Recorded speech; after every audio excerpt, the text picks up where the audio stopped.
right, so the first thing we're gonna do is examine her posture while she's resting. And for this one, I'm gonna have her stand in a neutral position with her arms to the side of her body and her elbows straight.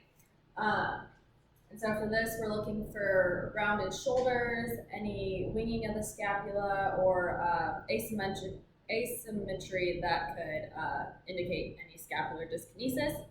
And then we're also going to have her do this with load. So she's going to stand next to the wall and push to the side at about like 70% of her max. And for that, we're also looking for those same rounded shoulders, winging of the scapula, and asymmetry of the scapula.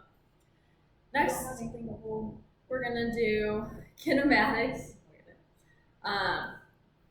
And for this one, I'm going to have her perform 5 reps of either flexion or abduction with a 3-second count on the way up and then a 3-second count on the way down with her thumb pointing upwards.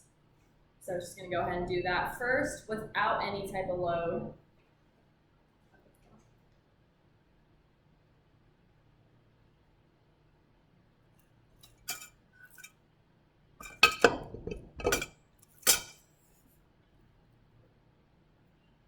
All right, so now we're gonna do it with a load, and we're just gonna use this and act like it's a weight.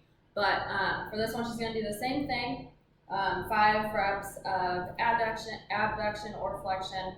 And if she is above 150 pounds, she's gonna use a 5-pound weight. And if she's below 150 pounds, she's gonna use a 3-pound weight. What's up? Mm-hmm. Okay, and next, after that, we would do these same steps following fatigue. So that would be like after practice or after doing any activity that is causing that pain and those symptoms. And when we do it following fatigue, we would repeat steps 1 through 4 again. And so for this, we're looking for any type of shoulder hike or winging of the scapula at the medial border. And so next, we're going to do the scapular assistance test. And for this one, I'm going to have her standing. You can also do it sitting.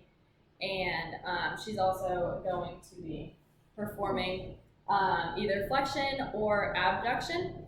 And I'm going to be holding her, I'm going to be supporting at the clavicle and then also holding at the spine of the scapula. And then I'm going to place my other hand at the inferior angle of the scapula.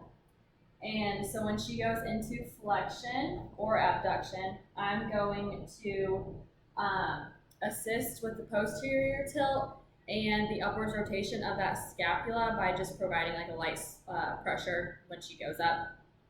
And so for this one, if she has a decrease in pain or her range of motion increases, that could indicate that her scapular mobility is compromised. Last one we're going to do is the scapular retraction test. For this one, she's going to be standing. We could also do it sitting again. And for this one, she's going to abduct her arm to 90 degrees and then also have her arm internally rotated. So her thumb's going to be down. And then I'm also going to ask her to retract her scapulas and ask her to hold this position. And so I'm going to put a downwards pressure on her arm and note the strength. And then we're also going to do that same thing with same position, but I'm going to support the scapula and then push down again. And I was going to note any strength with that one as well. And so if she has any improved strength when I'm adding that scapular support, that would indicate that her scapular stability is compromised.